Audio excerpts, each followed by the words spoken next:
की मनोहर लाल सरकार के पद चिन्हों पर चलने का निर्णय लिया। आज हमारे बीच में इस विजय संकल्प रैली में पहुंचे आदरणीय मनोहर लाल जी का मैं सोनीपत भारतीय जनता पार्टी की टीम की तरफ से हार्दिक स्वागत करता हूं, अभिनंदन करता हूं। सोनीपत लोकसभा से भारतीय जनता पार्टी के प्रत्याशी बड़े भाई मोहनलाल बड़ोली जी, पंचायत मंत्री महिपाल डांडा जी, हमारे जिले के प्रभारी सतीश नांदर जी, निशांत छोकर जी, नवीन मंगला जी, शिमला देवी जी, तीनों मंडल अध्यक्ष और पूरी भारतीय जनता पार्टी की टीम और मेरे सामने बैठे मेरे पिता, बुजुर्गों, नौजवान साथियों, माताओं, बहनों, जो आज आप इतनी संख्या में गांव-गांव से आए हैं, ये इस बात का प्रमाण है कि 9.5 साल जो मनोहर लाल जी ने हरियाणा के विकास के लिए काम किए हैं, इनकी लोकप्रियता देखते ही बढ़ती है। और अंतिम व्यक्ति के विकास के लिए कभी किसी ने सपने में नहीं सोचा था कि हरियाणा में बिना पर्ची और बिना खर्ची के नौकरियां मिलेंगी और HCS की नौकरी मिलेंगी। ये इनकी सोच है। और मैं आपको कहना चाहता हूं, जो नरेंद्र मोदी जी ने देश के उत्थान के लिए जो कार्य किए हैं, हम 9 विधानसभाओं में गए हैं, लोगों का जोश नरेंद्र मोदी जी के प्रति और मनोहर लाल जी के प्रति देखते ही बढ़ता है। और मैं पूरे दावे से कहता हूं, अब की बार ये सोनीपत लोकसभा की सीट हम रिकॉर्ड तोड़ मतों से जीतेंगे। आपको याद होगा 1977 में चुनाव लड़ा था मुख्तार सिंह मलिक ने और 2,80,000 वोटों से जीते थे। आज तक कोई भी प्रत्याशी उस मार्जिन को भेद नहीं पाया। मैं आपको पूरे भरोसे से कहता हूँ, रात की स्पीड को देखकर कहता हूँ कि अब की बार यह सोनीपत लोकसभा की सीट हम 5 लाख वोटों से जीतेंगे। और जब 5 लाख वोटों से जीत के जाएंगे, नरेंद्र मोदी जी के हाथ मजबूत होंगे, देश मजबूत होगा। और मनोहर लाल जी और नायब सैनी जी ने जो काम किए हैं, उन पे एक मोहर लगेगी। मैं ज्यादा न कहते हुए, आप जो इतनी संख्या में आए, आपका दोबारा बहुत बहुत धन्यवाद करता हूं। और मनोहर लाल जी को ये कहता हूं कि जो आपने काम किए हैं, ये लोग इस बात का प्रमाण है। और ये आपके मिलने आए हैं, आपके प्रेम में आए हैं और आपको सुनने आए हैं। आपका बहुत बहुत धन्यवाद।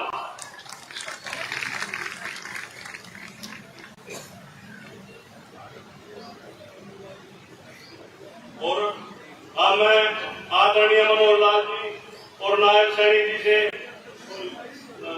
मनोहर लाल जी और मोहन लाल जी से विनती करूंगा कि राजू धानक जी जो 25,000 वोट लेकर खरगोदा से, वो आज जेजेपी छोड़कर भारतीय जनता पार्टी में इनका स्वागत करते हैं। धन्यवाद।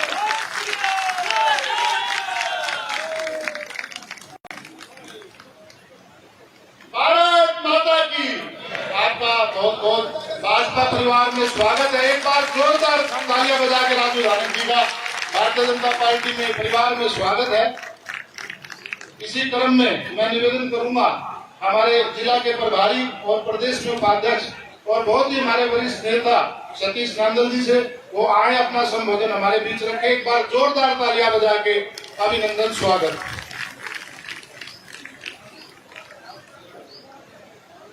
भारत माता की। मेरे यार कमाल हो गए भाई। पूर्व मुख्यमंत्री मनोहर लाल जी रोहतक में थे। पहली उनकी आप तो गणिए तगड़ी तिरपेतों ने तो 3 टेंटे पाड़ दिया था। भारत माता की। हाँ, भारत माता की।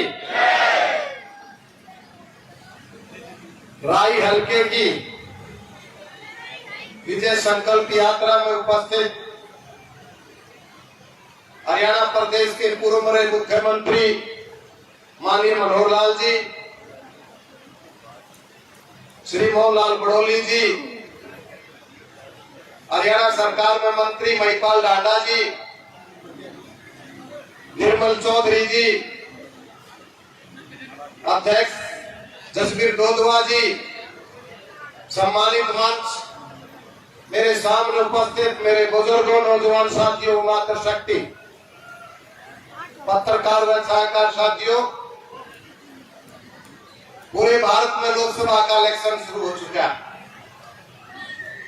हरियाणा प्रदेश का इलेक्शन आगामी 25 मई को होने जा रहा है। उस इलेक्शन के लिए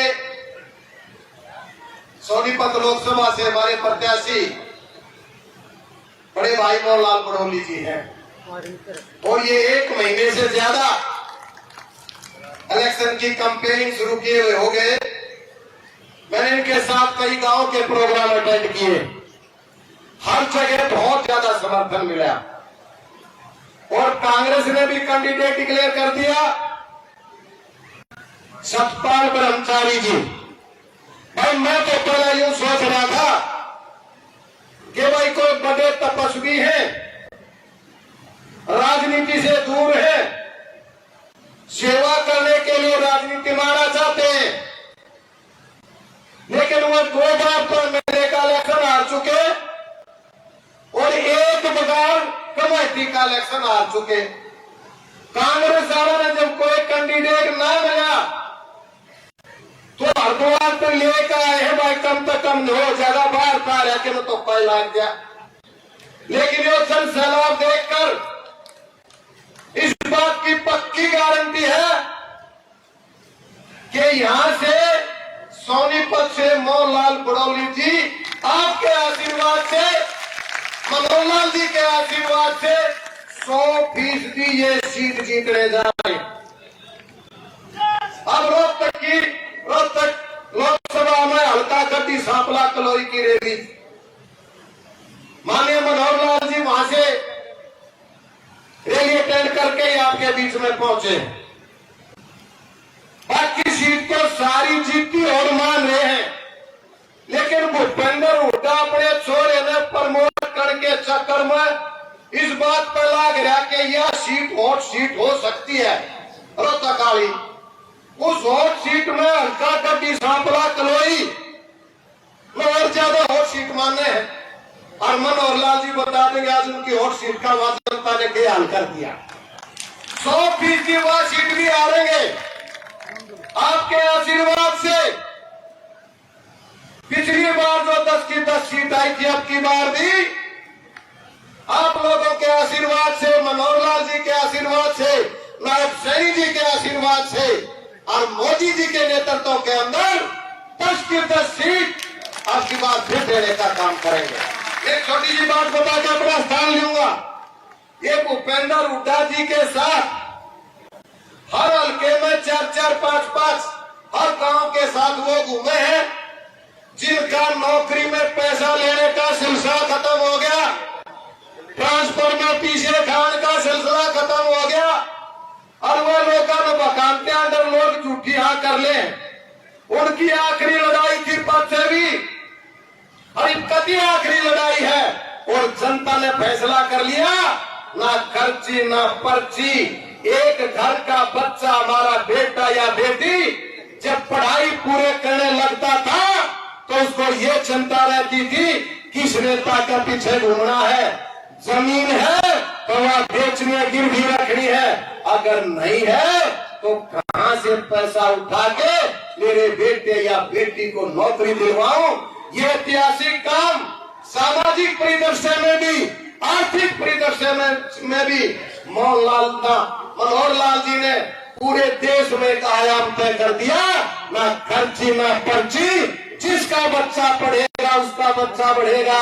हर जनता में ये मैसेज पूरे भारत में अगर किसी ने भेजने का काम किया वो श्री मनोहर लाल जी हैं। मेरे बुजुर्गों नौजवान साथियों, ये छोटी बात नहीं है। नारी के काम, जोड़ के काम, दूसरे काम होते रहे हैं, होते रहेंगे। विकास कार्य बहुत हुए, लेकिन एक पूरा परिदृश्य राजनीतिक और सामाजिक क्षेत्र में, आर्थिक क्षेत्र में अगर कोई बदलाव करने का काम किया हरियाणा प्रदेश में, वो शख्स आपके सामने बैठे हैं। और आज इस बात का ये तय करके बता दीजिए कि इनके आशीर्वाद से जो आप लोगों ने इतनी संख्या में यहाँ पहुंचकर दोबारा से ये निर्णय लेने के लिए पहुंचे हो कि अब की बार भी सोनीपत की सीट जीतनी है और भाई मोहनलाल बड़ौली को बनाए पर हाथ उठाकर आश्वासन दे दो। मनोहर लाल जी आप सबका बहुत बहुत धन्यवाद। जी का बहुत बहुत धन्यवाद जी। हमारे बीच सभा में पद्म श्री अवार्ड से सम्मानित कंवल सिंह चौहान जी पहुंचे हैं, आपका अभिनंदन है, स्वागत है। और हरियाणा सरकार में चेयरमैन सुनीता चौहान जी पहुंची है, आपका अभिनंदन है, स्वागत है। इसी क्रम में हमारी हरियाणा सरकार में पंचायत मंत्री, लोकसभा में हमारे प्रभारी और युवा मोर्चे से हम सबका साथ और मार्गदर्शन देने वाले बड़े भाई महिपाल ढांडा जी से मैं निवेदन करूंगा कि वो आज की सभा में हमारा संबोधन करें। एक बार जोरदार जयकारे के साथ भारत माता की। बोले भारत माता के। हरियाणा प्रदेश के बहुत ईमानदार नेता, इस देश में राजनीति के मायने बदलने वाले पूर्व मुख्यमंत्री आदरणीय मनोहर लाल जी, हमारे यहां से प्रत्याशी विधायक भाई मोहनलाल बड़ोली जी, इस लोकसभा के संयोजक भाई जवाहर सानी जी, विधायक निर्मल चौधरी जी, आदरणीय श्री कृष्णा गहलोत जी, हमारे अध्यक्ष भाई जसप्रीत ददवा जी, भाई सतीश नंदल जी, सम्मानित मंच, सामने बैठे मेरे चाचा ताऊ, छोटे भाई, बड़े भाई, मेरी माताएं बहने, सबके चरणों में मेरा प्रणाम। दोस्तों, ये चुनाव कोई गली नली का चुनाव नहीं है। ये चुनाव इस देश का भविष्य तय करने वाला चुनाव है। इस चुनाव में कांग्रेस के लोग और ये चौटाला के लोग गलियों की नलियों की बात करेंगे, धर्मशालाओं की बात करेंगे, छोरे थारे नौकरी पर लगा दूंगा, इस तरह की बेईमानी की बात करेंगे, मगर इस चीज का तो चुनाव है ही नहीं। राजनीतिक मुद्दे कांग्रेस के पास नहीं, चौटाला के पास नहीं, दो इधर की दो उधर की बात करके लोगों को बरगलाकर राजनीति में अपने आप को स्थापित करने का प्रयास करेंगे। हम पूछना चाहते हैं, कांग्रेस बताए कि 7 साल में कौन सा एक ऐसा काम किया जिसको आप लोग उपलब्धि के नाम पर इस देश की जनता के सामने रख सकते हो। दोस्तों, हिंदुस्तान में 7 साल तक कांग्रेस एक ही बात कहती रही, कांग्रेस लाओ, गरीबी हटाओ। मैं पूछना चाहता हूं, क्या इस देश में से गरीबी हटा दी? दूसरा कोई नारा तक भी कांग्रेस दे नहीं पाई। हम सरकार में आने से पहले 1952 से लगातार कहते आ रहे, हमारी सरकार बनाओ। सरकार बनाते ही हम लोग इस देश के माथे पर जो कांग्रेस ने कलंक लगाया था, धारा 370 का, हम इस कलंक को धो डालेंगे। हम शुरू से कहते आ रहे, कांग्रेस की नाकामियों के कारण भगवान राम के करोड़ों करोड़ों भक्त उनके अपने आराध्य के दर्शन करने के लिए ललायत थे, उनको उन्होंने दर्शन नहीं करने दिए, उनको अपने भगवान आराध्य राम से मिलने नहीं दिया। हम लोग आएंगे तो हम भगवान श्री राम के मंदिर का निर्माण करेंगे। और तीसरी समस्या भी कांग्रेस ने पैदा की, उसके लिए भी हमने शुरू से कह रहे हैं कि हमारी सरकार बनाओ, हम समान नागरिक संहिता के कानून को लागू करेंगे। भाई, आज मुझे बताते हुए बड़ा फक्र महसूस हो रहा है कि हमारी सरकार बने, हम धारा 370 को तोड़ने का प्रस्ताव लेके आए। जैसे कानून पेश करने की सुबुगाहट शुरू हुई, ये कांग्रेस के लोग कहने लगे कि ये मत तोड़ना, वरना देश में बवाल मच जाएगा, आग लग जाएगी। आदरणीय नरेंद्र मोदी जी ने कहा कि अमित शाह जी कर दो काम, और अमित शाह जी खड़ा हो हिंदुस्तान की पार्लियामेंट में और खड़ा होकर बोल दिया धारा 370 खत्म, तो एकदम खत्म हो गए। और ये बात करते करते एक बात और बोले कि मैंने सुना है कि भाई देश में आग लग जाएगी, खून खराबा हो जाएगा। उन्होंने वहीं से चेतावनी दी कि अगर किसी ने पर भी मारा, पर काट के 10 फीट जमीन में गाड़ देंगे। बताओ किसने पर भी मारा और धारा 370 1970 तोड़ दे। भाइयों, इस देश के माथे पर लगे कलंक को भारतीय जनता पार्टी ने धोकर अपने पहले मुद्दे पर काम किया। एक बात बताओ, देश आजाद हुआ, धर्म के नाम पर बंटवारा हुआ, मुसलमान वहां चले गए, ये हमारे पास रह गया। समस्या कौन सी थी? क्यों नहीं भगवान श्री राम के मंदिर को अपने हिंदुस्तान के लोगों को दिया? वहां पर भी उन्होंने समस्या खड़ी की। ये समस्या ही खड़ी करने वाले लोग हैं। इन्होंने कहा कि हमारे तो कानून है नहीं, हमने तो बनाए नहीं, अंग्रेजों के कानून है, उसी पर हम लोग फैसला करेंगे।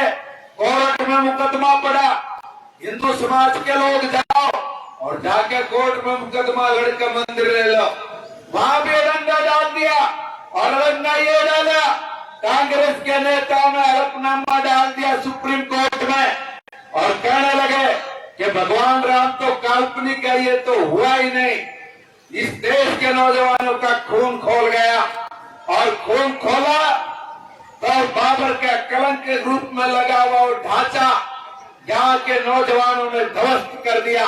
और आज भगवान श्री राम का मंदिर आदरणीय मोदी जी के नेतृत्व में बन गया और बनकर आज करोड़ों करोड़ों लोग अपने राज्य राम के दर्शन करने के लिए अयोध्या में जा रहे हैं। भाइयों, तीसरी समस्या का समाधान भी हम ही कर रहे। समान नागरिक संहिता का कानून, भाइयों इंदिरा गांधी जी आई, बोली भाई देश में जनसंख्या बढ़ रही है, बड़ी भारी दिक्कत होगी, कानून बनाना है। कानून लेके आ गई, कानून लेके आई, हम दो और हमारे दो। उधर से दूसरे लोगों ने विरोध कर दिया, बोले भाई हमारी बात तो हम अपने तरीके से करेंगे।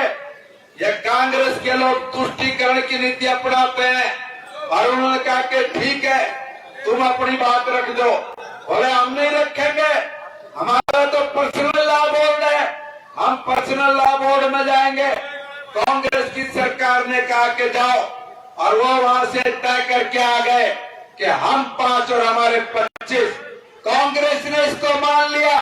इस तरह की गलत नीतियों के कारण हिंदुस्तान में जनसंख्या संतुलन का जो समीकरण पकड़ गया, उसके कारण हम लोगों के सामने, इस देश के सामने जो समस्या आई, इस समस्या का समाधान कभी कांग्रेस ने सोचा नहीं, फिर की समस्याएं पैदा की। आज आप सबके आशीर्वाद से हिंदुस्तान में एक कानून बनकर तैयार हो गया। 4 जून को जैसे ही आप लोग अपना नतीजा खोल कर देखोगे तो उसके तुरंत बाद समान नागरिक संहिता के कानून पर ठप्पा लग के हिंदुस्तान के लोगों की मांग को भी पूरा करने का काम आदरणीय मोदी जी करेंगे। दोस्तों, ये चुनाव विकास का, मगर एक बात कह के अपनी बात समाप्त कर दूं। दोस्तों, हम लोगों को कई बार ये कांग्रेस के चौटाला के लोग मिलते हैं, हमें कहते हैं कि बात भाई हमारी सरकार है तो एक भी करोड़ा नहीं लगता, कहीं भी विकास नहीं होता, भ्रष्टाचार चरम पर पहुंचे। ये कारण बताओ, रीजन बताओ कि थारे राज्य में विकास क्यों हुआ है। मैं उनको एक ही बात कहता हूं कि भाई विकास होता किस चीज से? बोला जी विकास होता पैसे से। और पैसा आएगा कहां से? पैसा आएगा जब आप लोग लक्ष्मी मैया की पूजा करोगे, पूजा करके लेके किस चीज पर आओगे? क्या आपने कभी सुना लक्ष्मी जी कभी हाथ पर बैठ कर आई हो? क्या आपने कभी सुना लक्ष्मी जी कभी मायावती के हाथी पर बैठ कर आई हो? क्या आपने कभी सुना लक्ष्मी जी कभी मुलायम सिंह का साइकिल चला के आई हो? क्या आपने कभी सुना लक्ष्मी जी कभी चश्मा लगा के आई हो? क्या आपने कभी सुना लक्ष्मी जी कभी झाड़ू पर आई हो? मित्रों, लक्ष्मी सदा कमल पर बैठ कर आती है। आपने कमल खिलाया, बताओ हिंदुस्तान में तरक्की, उन्नति, प्रगति हो रही कि नहीं हो रही? 60 साल के भ्रष्टाचार की दलदल से इस देश को निकालकर मोदी जी बड़ी मुश्किल से पटरी पर लेकर आए हैं। मेरे भाई और बहनों, ये मौका मत खो देना। 11वीं अर्थव्यवस्था थी हिंदुस्तान दुनिया में, 10 साल में 5वीं बना दी। और तीसरी बात ठप्पा मार देना, तीसरे नंबर की आर्थिक अर्थव्यवस्था बना के भारत को नई ऊंचाइयों पर लेकर जाएंगे। ये हमारा संकल्प है और इस संकल्प को पूरा करने के लिए और बड़ा एक सुझाव इस देश की जनता से मोदी जी ने मांगा कि क्यों नहीं हम भारत को विकसित भारत बनाएं। उसके सुझाव देश भर से आ रहे हैं और हम जो कहते हैं उसको समय तय सीमा पर पूरा करते हैं। और इसलिए इस देश की जनता को आह्वान किया है कि हम लोग 2047 तक, यानी जब हम लोग अपनी आजादी का 16वां साल बना रहे होंगे, भारत को दुनिया का सबसे ताकतवर देश बना चुके होंगे। आइए इस संकल्प को सिद्धि तक लेके जाने के लिए 25 मई को कमल के फूल के सामने वाला बटन दबाकर हम भाई मोहनलाल बड़ोली जी को हिंदुस्तान की सबसे बड़ी पार्लियामेंट में भेजे।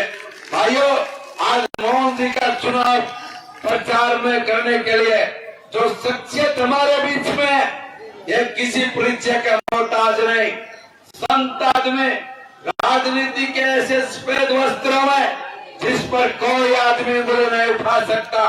हरियाणा प्रदेश के गरीब से गरीब आदमी के जीवन को बदल के रख दिया। अरे गरीब का आदमी कभी सपने में भी नहीं सोच सकता था कि उसका बेटा कभी सरकार में रहकर सेवा कर सकता है, क्योंकि कांग्रेस और चौटाला की भ्रष्ट नीतियों ने हरियाणा प्रदेश के नौजवानों में जो पढ़ने लिखने का जज्बा था उसको समाप्त कर दिया था। आदरणीय मनोहर लाल जी ने बहुत बड़ा निर्णय लिए और उस निर्णय में यह कहा कि हम लोग पढ़े लिखे नौजवान के भाग्य के साथ कोई भी राजनीतिक खिलवाड़ नहीं होने देंगे।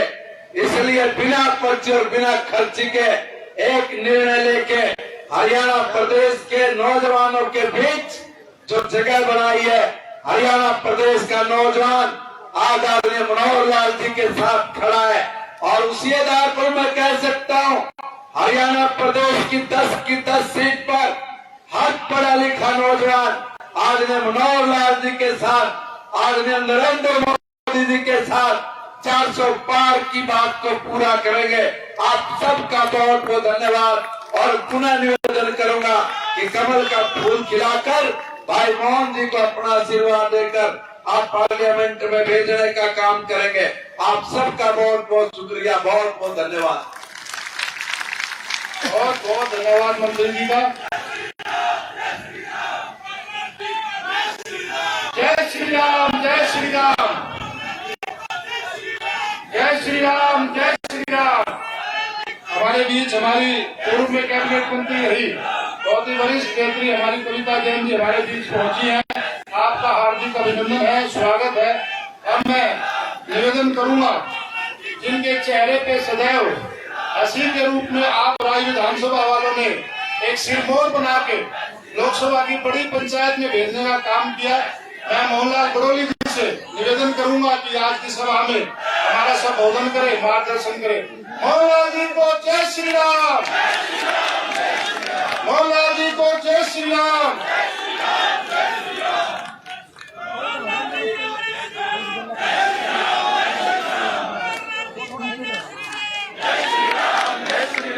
एक बार सभी से निवेदन मुस्टिका बंद करके सभी जोर के साथ नारा लगाएंगे। जय जय श्री राम, जय जय श्री राम। भारतीय जनता पार्टी के वरिष्ठ नेता और जिन्होंने हरियाणा प्रदेश की 9.5 वर्ष तक सेवा करने का काम किया, गरीब का हक गरीब तक पहुंचाने का काम किया, किसान का सम्मान, युवाओं का सम्मान, महिलाओं का सम्मान और गरीब आदमी का जो सम्मान, गरीब का हक गरीब के घर तक पहुंचाने का काम किया। हरियाणा प्रदेश में बगैर पर्ची बगैर खर्ची की नौकरी देने का जो सपना कभी किसी ने नहीं लिया, ऐसे सपने को पूरा करने वाले, सफेद कपड़ों में संत की भूमिका में रहकर हरियाणा प्रदेश की सेवा करने वाले ऐसे माननीय पूर्व मुख्यमंत्री मनोहर लाल जी का एक बार सभी जोरदार तरीके से तालियां बजा के स्वागत करेंगे। आज हम सबको इस लोकसभा के चुनाव का आशीर्वाद देने के लिए हमारे बीच में पहुंचे ऐसे माननीय पूर्व मुख्यमंत्री मनोहर लाल जी, हमारे जिला के अध्यक्ष भाई जसवीर दोदवा जी, हमें संबोधन करके गए हरियाणा सरकार के पंचायत मंत्री महिपाल ढांडा जी, सतीश नांदल जी, कृष्णा गहलोत जी पूर्व में मंत्री रही, जवाहर सैनी जी, भाई योगेश जठेड़ी जी, इस विधानसभा के संयोजक भाई नवीन मंगला जी, निशान छोकर जी, हमारे पद्मश्री अवार्ड कौल सिंह चौहान जी, पूर्व में चेयरमैन रहे कुलदीप नांगल जी, भाई प्रीतम खोखर जी, शिमला देवी जी, चेयरपर्सन कुंडली, अशोक भारद्वाज जी मंडल के अध्यक्ष, अरुण चौहान जी मंडल के अध्यक्ष, मुकेश मलिक जी मंडल के अध्यक्ष, भाई प्रदेश सगोली चेयरमैन राई, संजय जोधपुर चेयरमैन मुरकुल, भाई देवेंद्र कांडियान जी, आनंद भैया जी, नरेश रोहिला जी, राकेश नाथुपुर जिला के पार्षद, राकेश नारा जिला पार्षद, विक्रांत चौहान जिला पार्षद, भाई देवेंद्र मुकिलपुर जिला पार्षद, सुनील चौहान जी, जयराम शर्मा जी सरपंच, भाई विनोद बिरागी ओबीसी मोर्चा के जिला के अध्यक्ष, भाई रामेश्वर सरपंच मुरकुल, शेखर जी, मनीराम थोड़ेदार हमारे निगम के पार्षद, सतीश सुशील जी, नरेंद्र दीवान जी, गौरव रोहिला जी, प्रदीप सैनी जी, राजेंद्र त्यागी जी, राजवीर दहिया जी, राजेश दहिया जी, परमजीत दहिया जी, सादिन सरपंच, सोनिया मोर हमारी महिला मोर्चे की अध्यक्ष, जगवीर शर्मा जी, फूल सिंह नंबरदार जी, कैलाश नंबरदार जी, विनय आंचल जी, रामेश्वर जी मेरे गांव के सरपंच, मेरे बड़े भाई संत संजय ब्रह्मचारी जी, संजय सटेरा जी, प्रवीण दहिया जी और मंचासीन सभी भारतीय जनता पार्टी के ज्येष्ठ और श्रेष्ठ कार्यकर्ता साथियों, इस पंडाल में उपस्थित मेरे पूजा के योग्य बुजुर्गों, पूजा के योग्य मेरी माता और बहनें, छायाकार पत्रकार साथियों, आज बहुत ही भव्य प्रोग्राम जो आप सबके आशीर्वाद से और माननीय हमारे पूर्व में मुख्यमंत्री रहे मनोहर लाल जी के आशीर्वाद से, ये जो आपकी सेवा करने का जो मौका मिला, जो परमपिता परमात्मा की कृपा से भारतीय जनता पार्टी के शीर्ष नेतृत्व ने ये जो लोकसभा का सेवा करने का कार्य किया है और आप सबने जो बड़ी संख्या में उपस्थित होकर मुझे आशीर्वाद देने के लिए पहुंचे हैं, मैं आप सबको प्रणाम करता हूं, आप सबको सलाम करता हूं, आप सबका धन्यवाद भी करता हूं कि इतनी काम के समय में भी आपने ये हमारा जो मान सम्मान बढ़ाने का काम किया है। और मैं निवेदन करता हूं कि हरियाणा प्रदेश का जिस प्रकार से चहुमुखी विकास किया, इसी प्रकार से हमारे पूरे देश का जो नेतृत्व देश के प्रधानमंत्री नरेंद्र मोदी जी ने करने का काम किया है। लगातार 2014 से आज तक आप सभी ने हमारे प्रधानमंत्री नरेंद्र मोदी जी को काम को देखा है। अपने बीच में हमारे गन्नौर से विधायक बहन निर्मल चौधरी जी भी बीच में बैठी है, नाम मेरे से मिस्टेक हो गया था। और देश के लोकप्रिय प्रधानमंत्री नरेंद्र मोदी जी ने जो विकास का नया रास्ता, नया मॉडल प्रस्तुत करने का काम किया, आप सबको ध्यान में है। 2014 में जब देश के प्रधानमंत्री बनने के बाद पहली बार राय स्कूल में आए थे और 3 सड़कों का जो शिलान्यास करके गए थे, 12 लेन का नेशनल हाईवे, केजेपी और केएलपी का शिलान्यास तय समय में पूरा करके जो बड़ी सौगात इस सोनीपत लोकसभा को देने का काम किया। और उसके बाद 9 नेशनल हाईवे सोनीपत को मिले। ये देश के प्रधानमंत्री नरेंद्र मोदी जी की जो कार्यशैली, देश के प्रधानमंत्री नरेंद्र मोदी जी को जो विकास के काम, और सोनीपत के अंदर खरखोदा में मारुति का 200 एकड़ में प्लांट, बड़ी के अंदर रेल कोच फैक्ट्री, राय स्कूल को यूनिवर्सिटी का दर्जा, बहुत सारे ऐसे विकास के काम हमारे सोनीपत लोकसभा के क्षेत्र में हुए हैं। और भारतीय प्रधानमंत्री नरेंद्र मोदी जी ने जिस प्रकार से देश का नेतृत्व करने का काम किया है, मैं आप सबसे निवेदन करना चाहता हूं कि अब की बार 400 पार का जो नारा देश की जनता ने लिया, एक बार सभी जोश के साथ बोलेंगे, अब की बार, अब की बार, अब की बार, तीसरी बार मोदी सरकार, तीसरी बार, तीसरी बार। और मोदी जी ने जो देश के गरीब आदमी का मान सम्मान बढ़ा, महिलाओं का सम्मान बढ़ा, किसानों का सम्मान बढ़ा और हमारे देश के युवाओं को जो नए रोजगार के अवसर देने का काम किया है। मैं आप सबसे निवेदन करूंगा कि जब यह आजादी का 16वां वर्ष मनाए, जो संकल्प देश के प्रधानमंत्री नरेंद्र मोदी जी ने लिया है, उस संकल्प में सोनीपत की भी बड़ी भागीदारी हो, इस बात का निवेदन और प्रार्थना मैं आप सबके बीच में करना चाहता हूं। और जो मोदी जी ने एक राम राम आप सबके लिए भेजी है, जो भगवान श्री राम के मंदिर की प्राण प्रतिष्ठा करने का काम किया, वो मोदी जी की राम राम प्रत्येक घर तक जाए, प्रत्येक वोटर तक जाए, इस बात का निवेदन करने के लिए मैं आप सबसे मोदी जी की वो राम राम को देना चाहता हूँ। आप उस राम राम को स्वीकार करेंगे? मोदी जी की, मोदी जी की, मोदी जी की, ये मोदी जी की राम राम आपने आने वाले इस चुनाव तक घर घर जाके हर घर को देने का काम करना है। और 25 तारीख को भारतीय जनता पार्टी कमल के फूल का बटन दबाकर आप अपने देश के प्रधानमंत्री नरेंद्र मोदी जी को तीसरी बार देश का प्रधानमंत्री बनाने का काम करेंगे। मैं दिन रात आपकी सेवा करने का काम करूंगा। आपके बीच में सेवक के तौर पर आपके दिन रात 24 घंटे आपकी सेवा में हाजिर रहूंगा।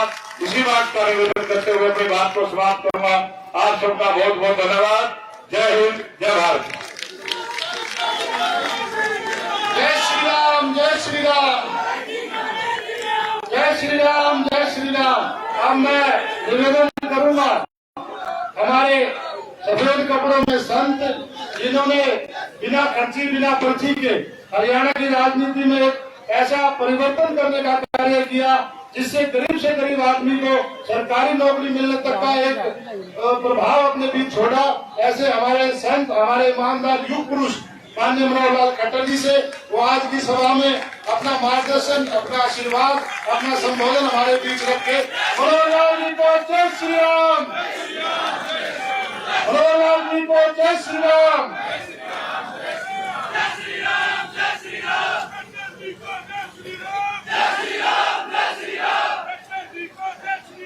राम राम राम राम राम राम, जय श्री राम, जय श्री राम।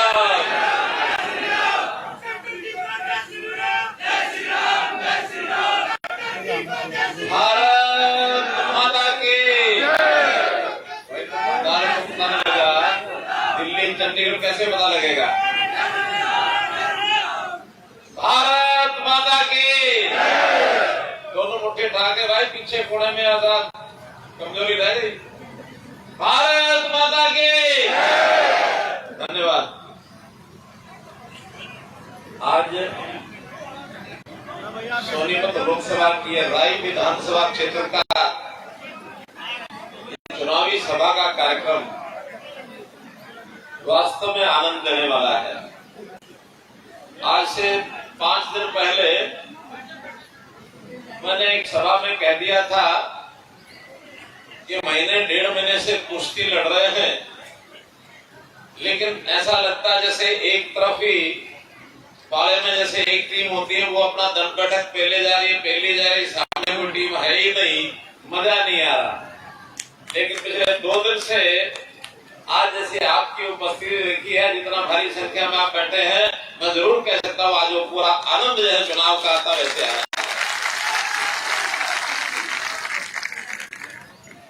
मित्रों, इससे पहले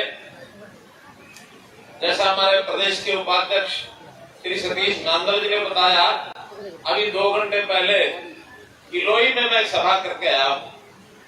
और किलोई का क्षेत्र आपको पता है कि हरियाणा की राजनीति में थोड़ा महत्व रखता है। यानी कुछ लोग उसको मानते हैं कि जैसे हमारा अपना ये रियासत है, हमारी अपना ये जो गढ़ है। आज मैं आपको बिल्कुल एक ऐसा तथ्य बता रहा हूं, ऐसा दावा कर रहा हूं कि अब वो वहां का गढ़ नहीं रहेगा। इतनी रैली जितनी यहाँ इसी प्रकार की रैली वहां करके आ रहा हूं। ये भ्रम सबको खत्म होना चाहिए कि हरियाणा में कोई किसी का गढ़ बाकी बचा है। जितने लालों की राजनीति थी, लोग उसको भूल गए हैं।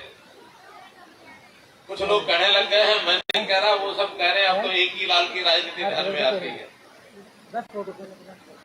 तो मित्रों, आज इस मंच पर आपकी इस रैली में हमारे बीच में हमारे बहुत ही युवा साथी, बहुत जुझारू और जिस प्रकार का एक तर्क संगत बात कह करके भाषण देने वाले हमारे बहुत ही अकाट्य तथ्यों के साथ बात कह रहे थे।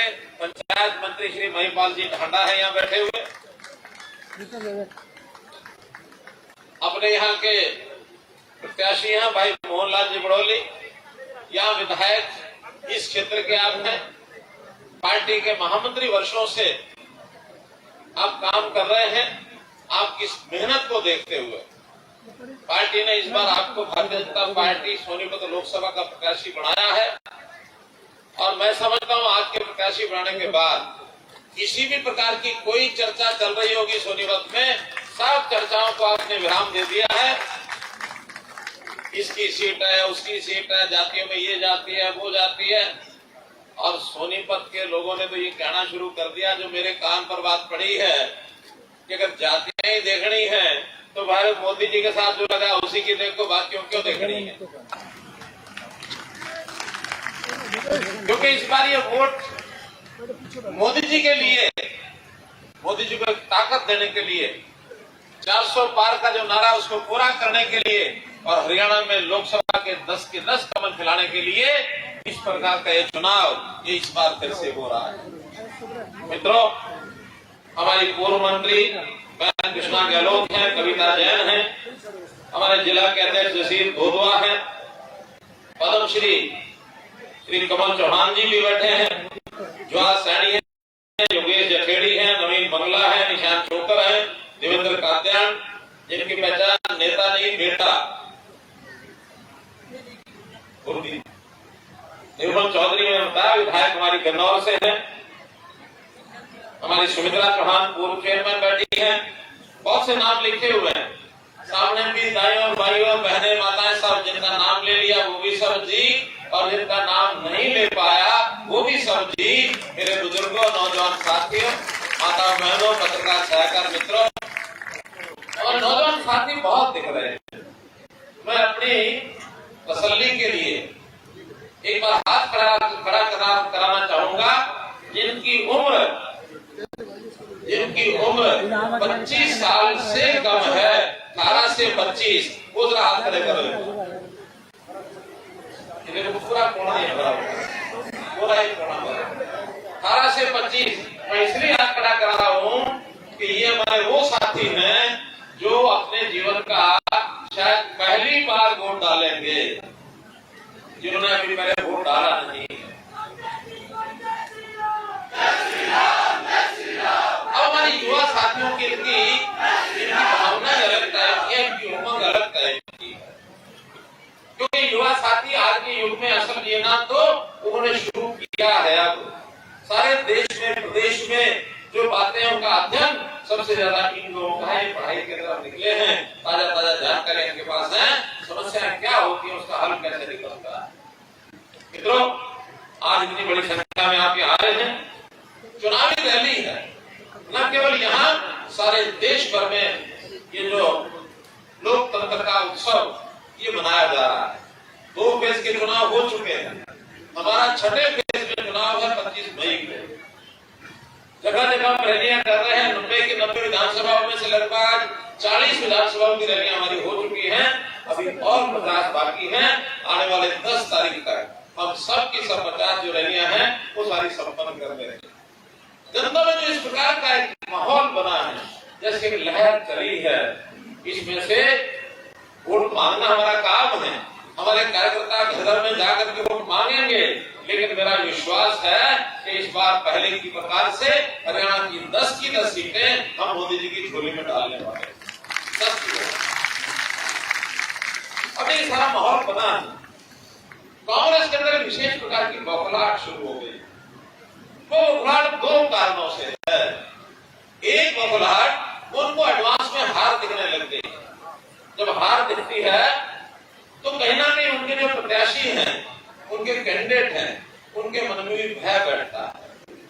हमारे प्रत्याशियों ने 13 मार्च को घोषणा कर दिए थे, मुझे याद है, मैंने भाषण दिया था विधानसभा में, और उस भाषण के अंदर मैंने उस समय विधानसभा के पद से त्याग पत्र दिया था। बहुत लोगों को थोड़ा सा पता लगा था ये क्या हो गया, मुख्यमंत्री भी नहीं रहे, अब विधायक भी नहीं रहे। हमारे केंद्र के लोगों ने योजना बना करके, मालूम नहीं उनके मन में पहले से था या उसी दिन सोचा होगा, उसी शाम को 6 कैंडिडेट घोषित हुए, उसमें मेरा नाम भी उन्होंने करनाल लोकसभा के लिए घोषित कर दिया। उसी दिन कहां 13 मई और कहां आज 13 मार्च और कहां आज अप्रैल का आखिरी सप्ताह। 2 दिन पहले ही कांग्रेस के प्रत्याशी घोषित हुए। क्यों? घर के अंदर झगड़े बहुत हैं, कहीं झगड़े ज्यादा हैं, जहां थोड़ा 2-4 नेता ज्यादा हैं, और जहां हार का तन कर रहा है विषय, वहां उनको चुनाव लड़ने वाले कोई नहीं कर रहे। सौदेबाजियां हो रही हैं कि खर्चा कौन देगा, पार्टियों के इतना खर्चा लगेगा, वो कहते हैं कम है, ज्यादा दो, पार्टी कहता है कम लो। उस सौदेबाजी में लगे रहे, कहना कि सौदे बटे होंगे तो जाकर घोषणा की। जीत का आश्वस्त आदमी वो अलग तरह से काम करता है, हार में जो आदमी छुपा होता है अलग तरह से काम करता है। ये भारतीय जनता पार्टी और कांग्रेस का अंतर आपको में आ गया। 1.5 महीने का अंतर प्रत्याशियों की घोषणा करने में, आगे ऐसी बड़ी कौन सी बात हो रही है? हमारी राष्ट्रीय पार्टी है, उन्होंने बैठ कर निर्णय लिया, हमसे रिपोर्ट मांगे, मैं दी, अगले घोषणा कर दी। और उनकी पार्टी 20 बैठकें करी उन्होंने, कभी स्क्रीनिंग कमेटी, कभी कार्य समिति, कभी कुछ, आ जाए कि आज, आ जाए कि आज, आ जाए कि आज। उनके कार्यकर्ता भी परेशान हुए, लेकिन उनके घर की बात कर समझ कुछ नहीं करना। लेकिन ये बौखलाहट हार की। और एक दूसरी बौखलाहट ये कि देश को आजाद हुए 47 से लेकर के और आज लगभग 76 साल हो गए। 76 सालों में, 70 सालों में 60 साल कांग्रेस ने राज किया है, 55 से 60 साल। मोदी जी का 10 साल का, जो काम मोदी जी ने 10 साल में किए वो अपने 55 और 60 साल में भी कर नहीं सके। उनको एक पछतावा है। नारे लगाते रहे, आज भी लगा रहे हैं। क्या नारे लगा रहे हैं? झूठे नारे। क्या आएंगे, गरीबी हटा देंगे। अरे नारा इंदिरा गांधी ने राहुल गांधी की दादी 1970 में लगाया था और 70 में इसी नारे पर उन्होंने अपना राज बनाया। 1970 के बाद आज 54 साल के बाद फिर से वो नारा याद आ रहा उनको। अब ये पता नहीं है कि मोदी जी ने 30 करोड़ परिवारों को अपने बीपीएल से बाहर निकाल लिया। ये नीति आयोग की रिपोर्ट, 20 साल के 30 करोड़ लोगों को बाहर निकाला। हरियाणा में तो हमने और आगे बढ़ करके काम किया। देश भर में गरीब कौन जिसकी इनकम आय 1,20,000 का साल से नीचे है, उसको गरीब माना गया देश भर में। हमने कहा नहीं, ये संख्या हमारी कम है, ये सिर्फ 70 लाख में से 15 लाख परिवार हैं। हम और लोगों की भी सहायता करना चाहते हैं। उस लिमिट को हमने 1,20,000 को 1,80,000 कर दिया और थोड़े से लोग ज्यादा बढ़ जाएंगे, उनकी मदद भी हम करेंगे, वो हमारे 29 लाख परिवार हो गए। देश में पहला राज्य है जिसमें बीपीएल की लेवल हमने और ऊंचा किया। और इसके कारण से उन सबको चाहे राशन का लाभ है, चाहे मकान का लाभ है, चाहे उनके घर में रसोई गैस की बात है, चाहे उनके घर में नल से जल पहुंचाने की बात है, चाहे बिजली की बात है, आयुष्मान के कार्ड की बात है, इन सबको दिया जा रहा है। आयुष्मान केंद्र की योजना से सिर्फ 15 लाख परिवारों को था, 1,80 करते ही ये 29 लाख परिवारों को हो गया। और हमने उसके आगे बढ़कर के एक और काम किया कि जिनकी आमदन 3 लाख रुपए साल है, उससे भी मात्र 1500 रुपया लेकर के उनको भी जोड़ लो, 7 लाख परिवार को उसमें जुड़ गए, अब 37 लाख हो गए। और कुछ लोगों का सुझाव आया कि कोई ऐसा सिस्टम बना दे, सबको जोड़ दे। हमने कहा ठीक है, हिसाब कब लगाया कि अगर हर परिवार से 5,000 रुपया ले लिया जाए तो 5,000 लेकर के जिनके 3 लाख से ऊपर है, ऐसी अगर 4 लाख, 6 लाख, 8 लाख, 10 लाख भी साल की इनकम है, सिर्फ 5,000 का लेकर के उनका भी 5 लाख रुपए का जीवन बीमा, 5 लाख के बदले 5 लाख का बीमा कोई देता नहीं है। आज गरीब परिवार को सबसे बड़ा सुख है, कोई बीमार हो जाए उनको लगता है कि खर्चा करने के लिए, बिल भरने के लिए मुझे घर में पैसे रखने की जरूरत नहीं है, सरकार के पास पैसे है, सरकार अपने आप चल देगी, कोई भी हो। और मोदी जी ने कोई और काम किया। अभी जो नया संकल्प पत्र घोषित हुआ है, उस संकल्प पत्र में उन्होंने कह दिया कि देखिए कोई योजना कैसी कोई बनाए, लेकिन जो 70 साल से ऊपर के बुजुर्ग हैं, वो कितनी ही आमदन हो, करोड़पति क्यों ना हो, लखपति क्यों ना हो, गरीब अमीर सब 5 लाख रुपया हर एक के ऊपर फ्री ऑफ कॉस्ट कोई पैसा नहीं लगेगा, उनका सब इलाज होता है। ये 70 साल के बुजुर्ग का क्या है, हमारे बुजुर्ग हैं बड़े, ऐसी ऐसी योजनाएं, इतनी योजनाएं बनाई हैं कि उनको कांग्रेस तो सारी उम्र 10 जन्म में बना नहीं सकती है। उन्होंने कहा हम जातिगत पॉलिटिक्स से ऊपर उठेंगे। हमने भी हरियाणा में एक का नारा दिया। मोदी ने कहा कि जातियों की लड़ाई बहुत हो गई, अब ये जातियों की गणना करने का भी समय नहीं है। आज सारे समाज को एक परिवार मानने का विषय है। इन्होंने तो अपना परिवार, मैं, मेरा बेटा, मेरे परिवार के बाकी लोग, बच्चे, भाई बहन, वो सब मिला के मेरा परिवार, और इसी परिवार को देश मान लिया। ये अगर पनप गया तो देश पनप गया, ये इनकी थ्योरी है। लेकिन मोदी जी ने कहा देश की 130 करोड़ जनता, हरियाणा की 2,82,06,995 लोग, ये मनोहर लाल का परिवार है। 130 करोड़ लोग मोदी जी का परिवार है, सारा देश का परिवार। इस परिवार की सेवा करना हमारा धर्म बनता, दायित्व बनता है। जब मैं मुख्यमंत्री बना था 2014 में, इन्हीं कांग्रेस के लोगों ने बातें बहुत उड़ाई। इनका ये मनोहर लाल को क्या पता राज क्या होता है, मुख्यमंत्री क्या होता है।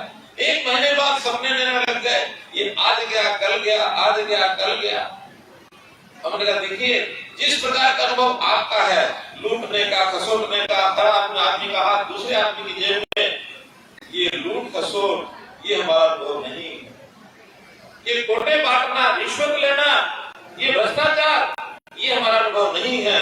हाँ, 40 साल का अनुभव मेरा 2014 में सेवा करने का अनुभव, ये मेरा 40 साल पुराना था। तो तब जाके विषय बने, नई योजनाएं बनी, परिवार पहचान पत्र बना, लोगों के राशन कार्ड घर बैठे बने, और पेंशन जो है घर में लोग जो बैठे उनकी पेंशन देने का काम किया।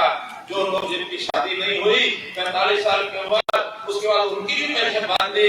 दुर्भाग्य से किसी भाई की पत्नी चली जाए, एक पत्नी का पति चला जाए, वो हमारी विधवा बहन, उसकी जो पेंशन पहले से है।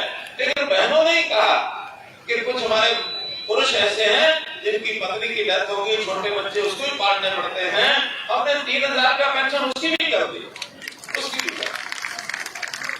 तो ये सारे काम क्यों किए? केवल इसलिए कि सेवा का भाव है। आज जो समस्या आती है तो उसको हम तुरंत दूर करते हैं, कांग्रेस की तरह नहीं। इन्होंने देश में जो दुनिया भर की समस्याएं थी उसको पनपने दिया, कभी इन्होंने परेशानी इनको नहीं हुई। हमने उन सब समस्याओं का हल किया तो ये परेशान हो गए। हमने 370 हटाई, परेशान हो गए। राम जन्मभूमि पर मंदिर बनाया, परेशान हो गए। 3 तलाक की बात हमने इसको ठीक किया, 3 तलाक का प्रथा खत्म की, ये परेशान हो गए। आतंकवाद पंजाब में, जम्मू कश्मीर में खत्म किया, ये परेशान हो गए। नक्सलवाद खत्म किया, ये परेशान हो गए। नॉर्थ ईस्ट में आज राष्ट्रवाद का नारा चल रहा है। सारे प्रदेश जो अलगाववाद से दूर जाते जा रहे थे, देश के कटने की बात कर रहे थे, आज वो भारत के हो गए हैं। इसलिए इनको परेशानी हो गई। आज देश जुड़ता रहा, देश का समाज सुखी है, इनकी परेशानी बढ़ गई है। मित्रों, हर 5 साल बाद चुनाव आता है, इस परेशानी की तो सब चीजें होंगी। आज हम भले ही कहेंगे कि 10 की 10 सीटें जीतेंगे, लेकिन आखिर पार्टी के नाते चुनाव तो चुनाव है। इस चुनाव में सबने मेहनत करनी है। देश के प्रधानमंत्री ने सब काम किए। हरियाणा में हमने हर वर्ग के लिए समस्याएं दूर की। हरियाणा में हमने किसानों की 14 फसलें मशरूम खरीद रहे हैं। किसानों का पैसा उनके डीबीटी खाते में जाते हैं, जो पैसा उनके हाथ नहीं लगता था, आज आड़ती भी आके मांगता है, किसान भाई आपके पास बैंक के पैसे पड़े हो तो थोड़े मुझे उधार दे दे, मैं काम चलाऊंगा। ये हुआ कि नहीं हुआ? किसान बताए हुआ कि नहीं हुआ? आज उनके खाते में पैसा जाता है। आज दक्षिण हरियाणा में तेल पर पानी नहीं पहुंचता था, वो हमने पहुंचाया है। आज लाल डोरे का विषय, गाँव के अंदर लोग घर होते थे, उसकी रजिस्ट्री बनाने का काम कर रहे हैं ताकि अपने पक्के मालिक बन जाए। आज हमने फर्ज निकालने का काम, जो हर किसान को चक्कर काटने पड़ते थे, रिश्वत देने के बाद भी नहीं थी, आज जाओ काउंटर पर कंप्यूटर से बटन दबाओ, आपके जो है उसकी फर्ज निकलाती, उसी तरह तुरंत निकलाती है। आज मित्रों, ऑनलाइन पॉलिसी ट्रांसफर की हमारे अध्यापक इतने परेशान रहते थे, आज कोई लाइन नहीं लगती है। आज मेरे भीड़ नहीं आती है मास्टरों की, मेरा ट्रांसफर करा दो। आज नौकरी के लिए बच्चों को और कहीं राजनीतिक आदमियों के बस्ते नहीं उठाने पड़ते, उनके पोस्टर, उनके बैनर, उनके झंडे ये नहीं उठाने पड़ते। आज तो नौजवान को लाइब्रेरी में जाके पढ़ना पड़ता है, किताब लेकर के, और वो कोचिंग सेंटर बैठ के पढ़ रहा है ताकि उसका भरोसा हुआ पढ़ लिख जाऊंगा नौकरी मिले। आज बहनों को कुएं पर जाके पानी नहीं लाना पड़ता। आज उनकी आंखें उस धुएं से आंखें खराब नहीं होती हैं। आज उनको कैंसर की पीड़ा नहीं होती है, घर घर में कैंसर होता है।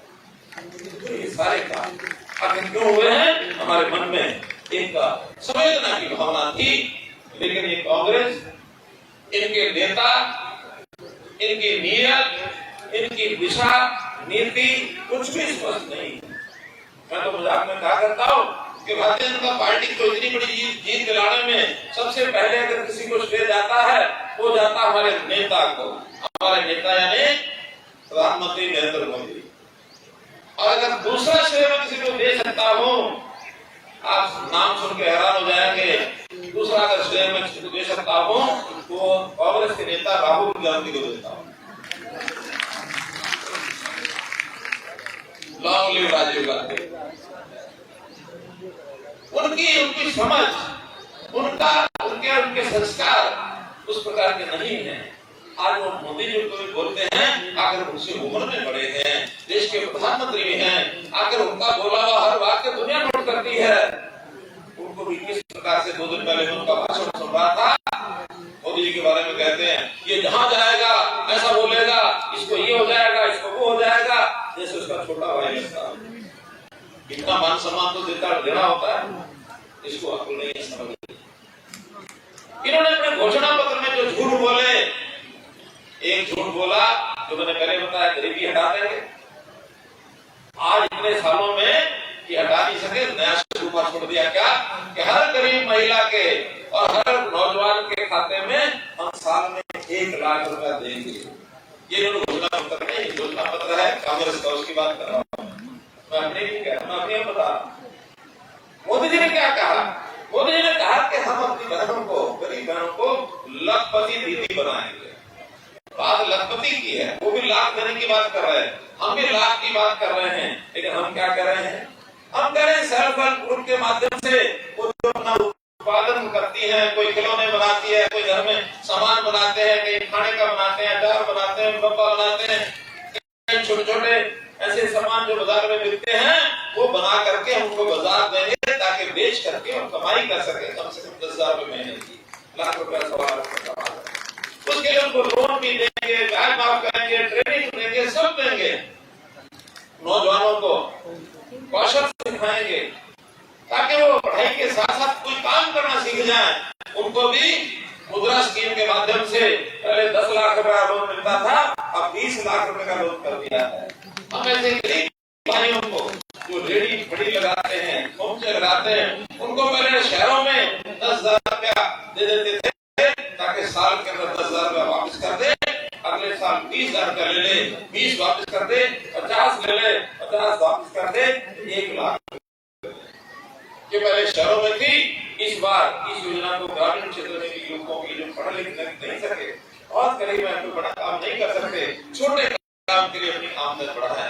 हर परिवार की आमदन 1 लाख रुपया हो, चाहे गरीब नौजवान हो और चाहे गरीब महिला हो, और वो कहते हैं हम खाते में डालेंगे।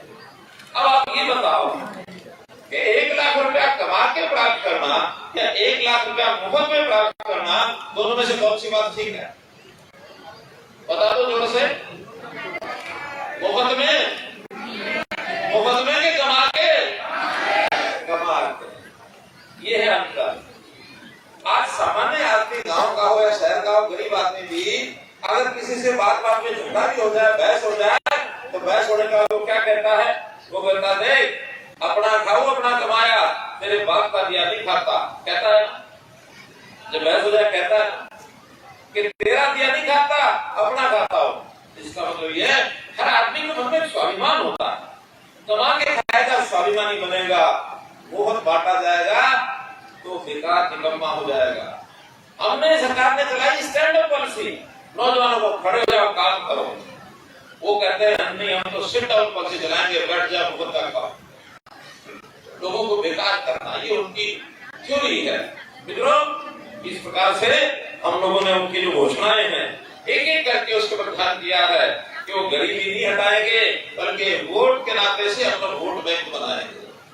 उन्होंने कहा कि ओबीसी का आरक्षण 50% है, इसकी बजाय हम इस आरक्षण में मुसलमानों को जोड़ देंगे और वो भी हम ओबीसी में आएंगे, आरक्षण के हकदार हो जाएंगे। अरे ओबीसी अभी तक एक ऐसे समाज के लोगों को दिया जाता है जो कमजोर हैं, और जो कमजोर नहीं है उनको सबको जाति के नाम से देंगे, तो इसका मतलब गरीब का आरक्षण कटेगा। कि नहीं कटने देंगे, कटने क्या, उनका तो कभी सत्ता आड़ी नहीं है, तो कुछ भी लिख ले, वो लिखते इसलिए है कि हमने तो गाना नहीं है, जो मर्जी लिख के बता दो, ना 9 मन तेल होगा और ना क्या कहावत है, ना 9 मन तेल होगा ना राधा नाचे। ये बहनों माफ करना, वो एक कहावत है, इसलिए उस कहावत के हिसाब से कहा जाता है कि इस बार इनकी सत्ता जब आनी नहीं है तो जो मर्जी मन में आए वो लिख दो, इनको हिसाब किताब आता नहीं है। 1 लाख रुपया अगर गरीब महिलाओं को और बच्चों को, नौजवानों को दे देंगे, देश का बजट 46 लाख करोड़ है, और हमारे ऐसे महिलाएं और नौजवान बच्चे, इनकी संख्या भी लगभग 40 लाख बन जाती, 40 करोड़ बन जाती। 40 करोड़ लोगों को 1-1 लाख देने से 40 लाख करोड़ बजट चाहिए, और देश का कुल बजट 40 लाख और 55,000 करोड़ है। सारे का सारा इस बजट में दे देंगे, बाकी देश क्या करेगा? अगर हमारे देश के नौजवान क्या करेंगे जो सेना पर रक्षा कर रहे हैं? हमारे देश का रेलवे विभाग क्या काम करेगा? हमारे देश में इतनी जो बड़ी बड़ी केंद्र की योजनाएं चल रही हैं, उसके लिए पैसा कहां से आएगा? हमारे देश का जितना भी दुनिया के अंदर हमने बड़े बड़े प्रोजेक्ट हैं, चाहे वो एविएशन के चला रखे हैं, चाहे वो आकाश में अध्ययन के चला रखे हैं, साइंटिस्ट है, विज्ञान है, नए नए अनुसंधान है, नई यूनिवर्सिटीज है, ये कितने विषय हैं, शिक्षा है, स्वास्थ्य है, इसके लिए तो पैसा बचेगा ही। इनको हिसाब किताब लगाना नहीं आता, ना संस्कार दिए इनके बड़ों ने और ना शिक्षा इनको दी के हिसाब किताब लगा सके। मित्रों, इनका हाल तो वो है, एक बार एक नौजवान वो दिल्ली की तरफ चल पड़ा, उसने सोचा मैं दिल्ली जाऊंगा, अंधेरे में भटक गया, थोड़ी दूर आगे जाके जब भोर हुई तो एक बुजुर्ग रास्ते में देखा, उस बुजुर्ग को पूछ लिया कि बताओ मैं दिल्ली कब पहुंचूंगा। उस लड़के की तरफ उस बुजुर्ग ने ऊपर से नीचे तक देखा, देख करके कहने लगे भाई दिल्ली तुम इस जन्म में तो नहीं पहुंच सकते, अगले जन्म में जाओगे दिल्ली। तो बाबा क्या बात है, मैंने जिससे पूछा दिल्ली थोड़ी दूर है, दिल्ली पहुंच जाओगे कि नहीं, जिधर तुम जा रहे हो ना, इधर अगर जाते रहे तो इस जन्म में दिल्ली नहीं आएगी, अगले जन्म में आएगी। बाबा बता तो सही, इसलिए कि दिल्ली तो छूट गई, दिल्ली छूट गई, अब दिल्ली इधर नहीं है, इधर तो उल्टी दिशा में जा रहे हो, और उल्टी दिशा में जाओगे तो धरती का चक्कर काट के दोबारा आना पड़ेगा, तब दिल्ली पहुंचोगे। तो दिशा भ्रम हो गया इनको। लेकिन जब उस आदमी को समझ में आई, वो थोड़ा पीछे मुड़ गया, चलो ठीक है पीछे दिल्ली रहेगी तो पीछे चलते, पीछे चले तो और बुजुर्ग मिला, उसको पूछा कि बताओ दिल्ली कितनी देर में पहुंच जाएंगे। उस समय तक वो पैदल हो लिए थे, पैदल होकर के वहां पहुंच रहे थे। उस बुजुर्ग ने कोई जवाब नहीं दिया, उनका बाबा दिल्ली पहुंचना है कितना टाइम लगेगा, फिर जवाब नहीं दिया। तीसरी बार फिर पूछा, बुजुर्ग ने जवाब नहीं दिया। एक जवान ने सोचा कि या तो इसको सुनता नहीं, या इसको समझ में नहीं बात आ रही, ये बात का जवाब ही नहीं दे रहा। परेशान होकर नौजवान आगे चल पड़ा। जब आगे चला तो थोड़ी दूर चलने के बाद, दिल्ली जाने का रास्ता तो बहुत कम था, छोटा था, लेकिन जब आगे बढ़ रहा था तो एक 50 कदम जाने के बाद उस बुजुर्ग ने कहा, अरे छोरे रुक जाए जरा। उसको वापस बुलाया कि हाँ बाबा, कि वैसे दिल्ली का रास्ता तो है 3-4 घंटे का, लेकिन तू पहुंचेगा 4 दिन में। बाबा क्या बात, तूने पहले जवाब नहीं दिया और अब तूने वापस बुला के कहा कि तू 4 दिन में पहुंचेगा। कि बेटा जब तू 50 कदम चला है ना, तब मैंने तेरी चाल की गति देखी है, चाल की स्पीड क्या है, जिस स्पीड से तू चल रहा है इसमें 4 घंटे नहीं 4 दिन लगेंगे। बुजुर्ग तो कौन था कौन नहीं पता नहीं, लेकिन वो नौजवान राहुल गांधी था, जिसको समझ ही नहीं है कि किस दिशा में जाना है, किस गति से जाना है। ऐसे नासमझ आदमी को आखिर देश के लिए नेता मान करके जब तक वो चलते रहेंगे तब तक भारतीय जनता पार्टी को चिंता नहीं, तब तक कोई चिंता नहीं। मित्रों, आज तो मैं इतनी बात कहूंगा कि हम लोग इन सब बातों को आधार मान करके भले अपनी बात को कह रहे हैं कि अब की बार, लेकिन 400 बार कैसे होगी, वो कब होगी जब ये सारे समाज के जो लोग, अग्रणी लोग, समझदार लोग, इन सबको अपना रोल करना होगा। और रोल करने के लिए आज है तारीख 27 हो गई, 28, 25 मई को इलेक्शन है। तो इसका मतलब यह है काम करने के लिए 24 दिन अगले महीने के और 2 दिन इस महीने के, 26 दिन है कुल। इन 26 दिनों में हम अपने अपने घर से चल करके अपने पोलिंग बूथ में और जहां आसपास हमारा पहुंच है, हमारे रिश्तेदार, हमारे पड़ोसी, हमारे और जो काम साथ करने वाले, किसानों के साथ किसान, दुकानदारों के साथ दुकान, व्यापारी के साथ व्यापारी, बहनों के साथ बहनें, ये सब मिल करके हर आदमी को इस देश पहुंचा दे कि इस बार जो हमारी न केवल सोनीपत लोकसभा सीट को चुनाव सारे देश में, हरियाणा में भी, बाकी देश में भी जहां जहां चुनाव नहीं हुए वहां हमारे संदेश दे, इस बार कमल के फूल की सवारी सब मिलकर करनी। पार्टी ने अभी तो कमल की कली, जैसे कली होती है ना छोटी कमल की, वो पकड़ाई है मोहनलाल जी के हाथ। इस कमल की कली को खिलाने का काम आपने करना है। जब कमल खिल जाएगा 4 जून को, उस दिन मोहनलाल जी, और न केवल मोहनलाल जी, मैं स्वयं इनका साथ देने वाला हूँ, कंधे से कंधा मिला करके हम दोनों भाई हम दिल्ली जाकर और मोदी जी को कमल खिले हुए देते 10 के 10 कमल देंगे। तो मित्रों, आपसे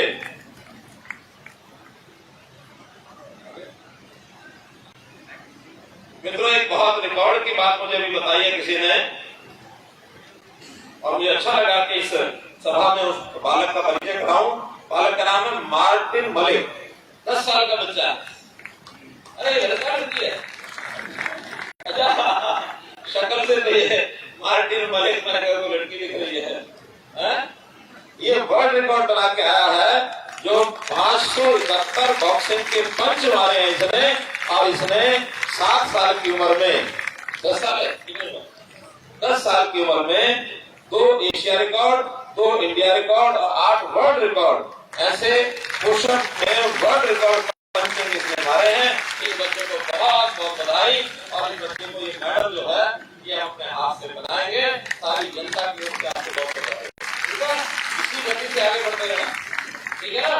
एक दिन देश का नंबर 1 का खिलाड़ी ये बनना ना, सोनीपत का नाम चमकाना है, अपने माता पिता का नाम चमकाना, ठीक है, और इस देश का भी नाम ऊंचा करना, देश का भी नाम ऊंचा करना। शाबाश, बहुत बड़ा।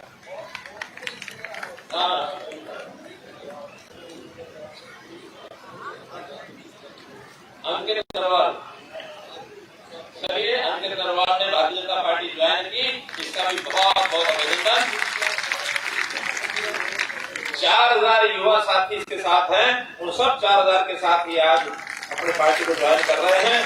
बड़ी संख्या में आज सांगी, जिस सांगी को बड़ा नाम दिया जाता है महत्वपूर्ण, उस सांगी के कम से कम 125 नौजवान साथी वो आज ये रैली जो थी किलोई की,